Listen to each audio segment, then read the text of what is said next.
윤석열 대통령의 헌법재판소 탄핵 심판이 이번 주 내 선고가 사실상 불가능해진 가운데 오는 26일 예정된 더불어민주당 이재명의 공직선거법 2심 재판의 이목이 모아지고 있습니다.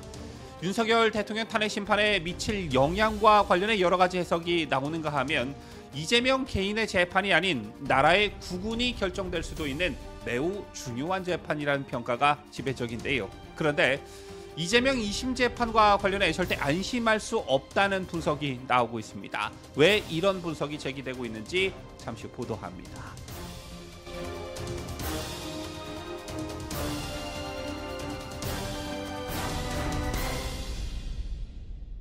시청자 여러분 안녕하십니까? 뉴스데일리 베스트 미네코입니다. 헌법재판소가 한덕수 국무총리 탄핵 심판 선고를 오는 24일 하겠다고 밝힘에 따라 탄핵 정국에 미묘한 기류가 감돌고 있습니다. 현재는 한덕수 총리에 대한 탄핵 심판 선고일을 급작스럽게 발표하면서도 윤석열 대통령 탄핵 선고일과 관련해서는 철저히 함구하고 있는데요. 이런 복잡한 상황에서 다음 주 수요일인 26일에는 더불어민주당 이재명의 공직선거법 위반 사건 2심 선고가 예정돼 있습니다.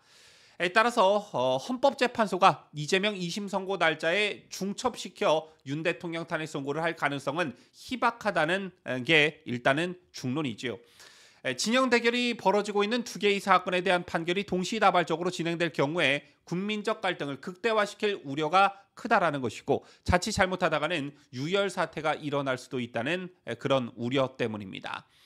여러분께서도 인지하고 계시다시피 윤석열 대통령 탄핵 심판만큼이나 이재명의 2심 선고 결과도 정말 매우 중요합니다. 두말하면 잔소리인데요. 일단 만약 윤석열 대통령 탄핵 심판 선고가 이재명의 2심 재판, 즉 다음 주 수요일 이후가 된다고 한다면 이재명 선고 결과가 윤석열 대통령 탄핵을 결정하는 헌법재판관들에게 적지 않은 영향을 미칠 가능성이 큽니다. 더 직설적으로 이재명이 지난해 11월 15일 1심 선고, 즉 징역 1년, 집행유예 2년형과 마찬가지로 피선거권 박탈에 해당하는 유죄 선고를 받을 경우 이건 단언컨대 게임 오버라고 말할 수 있는 것입니다. 이재명의 정치 생명은 사실상 끝이 나는 것은 물론 이재명 1극 체제인 민주당 또한 이런 표현이 좀 과장될지는 모르겠으나 공중분해 수순을 밟지 않겠느냐 이런 것이고요. 반면에 이재명이 2심에서 무죄 선고를 받아내는 대이변이 펼쳐지면 윤석열 대통령 탄핵 심판을 하는 헌법재판소 재판관들에게 큰 부담이 될 됨은 물론 이재명의 정치적 위상은 한층 강화될 수밖에 없습니다.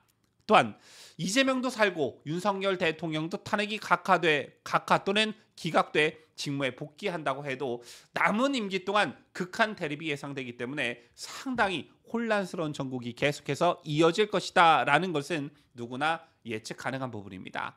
일단 헌법재판소가 어제 한덕수 총리의 탄핵 심판 선고일을 갑자기 다음 주 월요일로 발표한 것을 두고 여러 가지 해석이 난무한 상황입니다. 하지만 확실히 감지되고 있는 것 중 하나가 민주당의 분위기가 썩 좋지 않다라는 것인데요. 특히나 민주당이 최상목 대대행의 탄핵을 개시하겠다라고 발표한 날 공교롭게도 헌법재판소가 한덕수 총리 선고일을 바로 발표하면서 민주당의 스텝은 꼬이게 됐습니다. 또한 윤 대통령 탄핵에 성공하면서부터 민주당이 일관되게 목표 설정을 해왔던 것이 다름 아닌 윤 대통령 조기 파면이었습니다. 이재명의 2심 선고 이전에 헌재가 윤 대통령 파면 선고를 목표를 두고 움직여왔다라는 것인데요.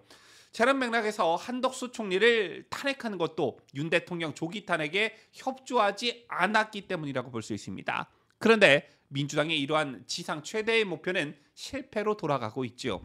한 총리까지 탄핵 소추했음에도 불구하고 그것도 모자라 대대행인 최상목 부총리까지 탄핵하려고 하던 찰나에 헌재가 한덕수 선고일을 발표하면서 정작 헌재가 이재명 선거법 위반 사건 2심 선고 이후에 윤석열 대통령 사건 선고를 하려고 하는 것은 민주당과 이재명 입장에서는 여간 당혹스러운 상황이 아닐 것이라는 겁니다.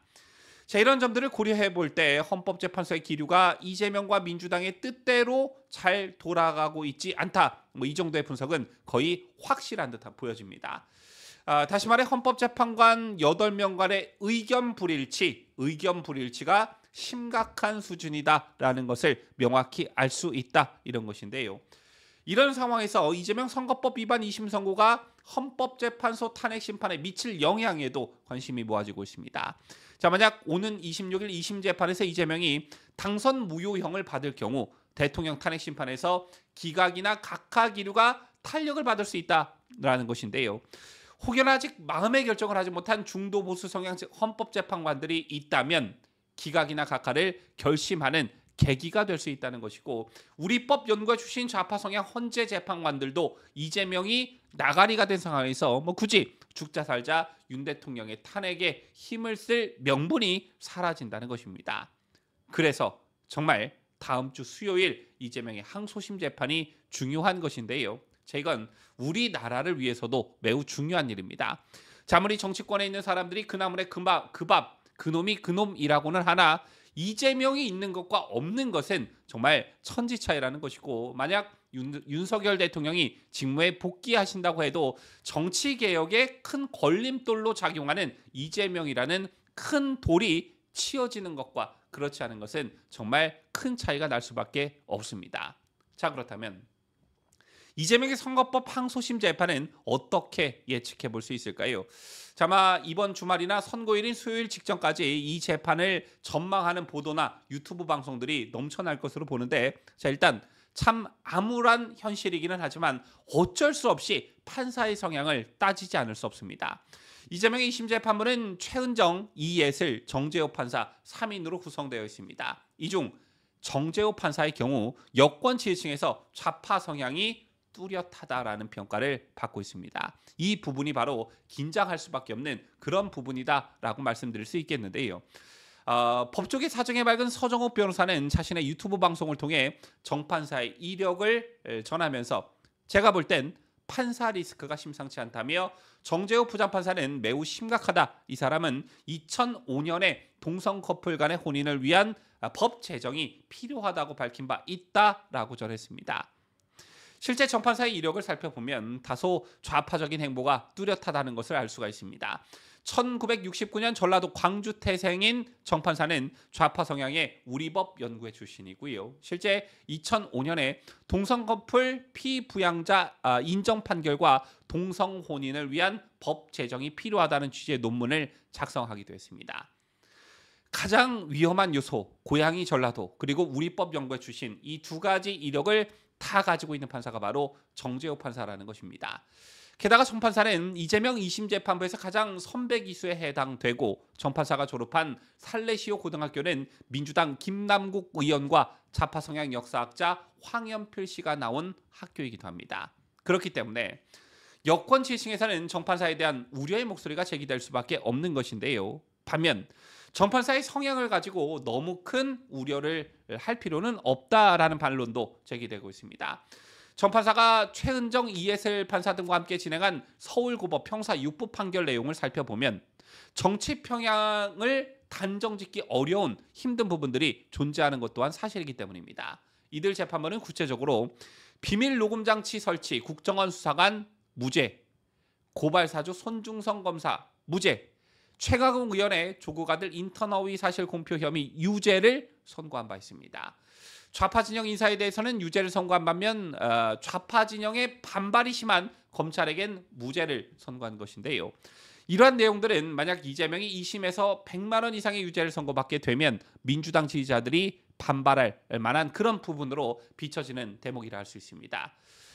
잘 아시다시피 이재명은 작년 11월 15일 공직선거법 위반 혐의 1심 재판에서 징역 1년에 집행유예 2년을 선고받았습니다. 당시 재판을 맡았던 서울중앙지법 형사 34부 재판장 한성진 판사는 선거 과정에서 유권자에게 허위 사실을 공표하는 경우 민의가 왜곡되고 훼손될 수 있다며, 피고인을 향해 제기된 의혹이 국민의 관심 사안인 상황에서 방송 매체를 이용해 파급력과 전파력이 컸다, 죄책과 범죄가 상당히 무겁다라고 유죄 판결 이유를 전한 바 있습니다. 따라서 2심에서 이재명에게 무죄가 선고되려면 1심 판결을 뒤집을 만한 논리가 필요한 것인데, 글쎄요, 아시다시피 이재명은 지난 과거 자신의 정치 생명이 끝나는 상황에서도 권순일 때문에 기사회생한 전력을 가지고 있는 인물이지요. 바로 이런 점들이 이재명의 2심 재판을 바라보는 불안한 시선들의 근원이 아닐까 생각합니다. 지금까지 저는 자유대한민국을 소화하는 뉴스데일리 베스트 민앵커였습니다.